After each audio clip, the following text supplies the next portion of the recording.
Hello students, welcome to my channel exclusive geography. আজ তোমাদের ভারতের কৃষি অধ্যায়টি থেকে কফি চাষের অনুকূল ভৌগোলিক পরিবেশ সম্পর্কে আলোচনা করব। কফির বৈজ্ঞানিক নাম কাফিয়া। কফি একটি বাণিজ্যিক শস্য এবং শিল্পীয় শস্য। ভারতের দ্বিতীয় প্রধান পানীয় ফসল কফি। কফি একটি বাগিচা ফসল। কফি মাদক বর্জিত মৃদু উত্তেজক পানীয়। উন্নত দেশগুলিতে কফির ব্যবহার অধিক প্রচলিত।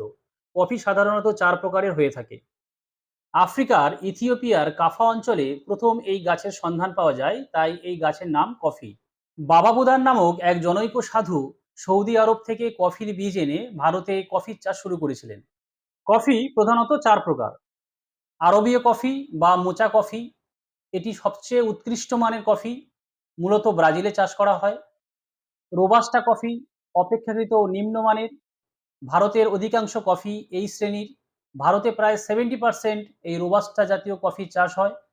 মূলত পশ্চিম আফ্রিকায় এই কফির চাষ হয়ে থাকে। লাইবেরীয় কফি, এটি মূলত আফ্রিকায় চাষ হয়। এবং জামাইকীয় বা ব্লু মাউন্টেন কফি, এটি তীব্র গন্ধযুক্ত কফি, মূলত ওয়েস্ট ইন্ডিজে চাষ করা হয়ে থাকে। কফি চাষের অনুকূল ভৌগোলিক পরিবেশকে প্রধানত দুটি ভাগে ভাগ করা হয়েছে: প্রাকৃতিক পরিবেশ এবং অর্থনৈতিক পরিবেশ। প্রথমে আমরা কফি চাষের প্রাকৃতিক পরিবেশগুলি সম্পর্কে আলোচনা করব। কফি চাষের প্রাকৃতিক পরিবেশ। জলবায়ু। কফি উষ্ণ ক্রান্তীয় জলবায়ু অঞ্চলের ফসল। জলবায়ুর অন্তর্গত প্রথম সাব পয়েন্ট উষ্ণতা। গড়ে 20 থেকে 30 ডিগ্রি সেলসিয়াস উষ্ণতা কফি চাষের জন্য আদর্শ। উঁচু জমিতে 20 ডিগ্রি থেকে 25 ডিগ্রি সেলসিয়াস উষ্ণতা ও নিচু জমিতে 20 ডিগ্রি থেকে 32 ডিগ্রি সেলসিয়াস উষ্ণতা কফি চাষের জন্য আদর্শ।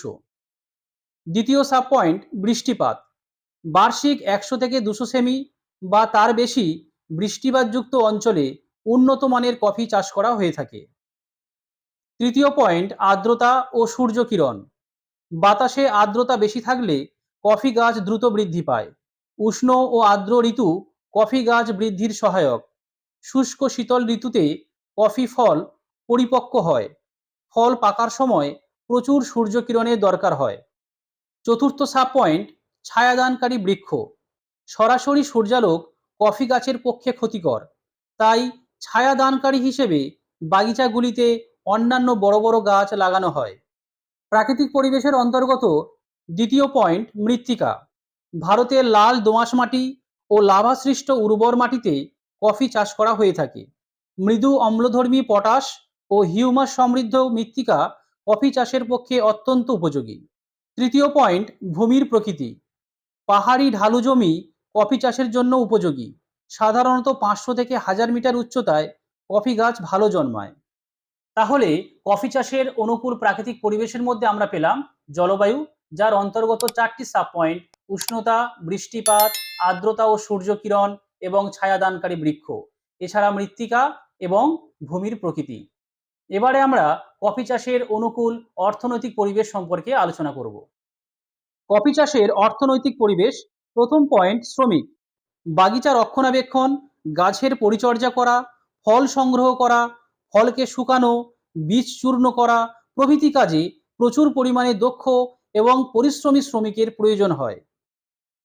দ্বিতীয় পয়েন্ট মূলধন।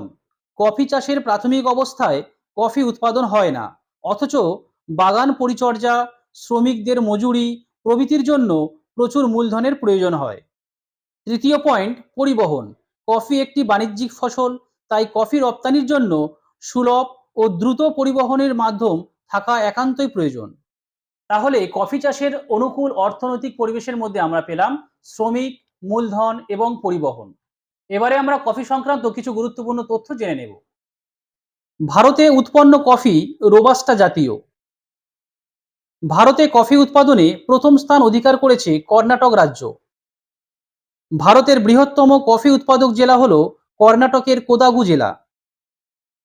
হেক্টর প্রতি কফি উৎপাদনে শীর্ষস্থান অধিকার করেছে কর্ণাটক রাজ্য। ভারতের কেন্দ্রীয় কফি গবেষণাগার কর্ণাটকের চিকমাগালুর শহরে অবস্থিত। ভারতের কফি রাজ্য বলা হয় কর্ণাটক রাজ্যকে। ভারতের কফির পাত্র বলা হয় কর্ণাটককে। ভারত কফি উৎপাদনে বিশ্বে ষষ্ঠ স্থান অধিকার করেছে।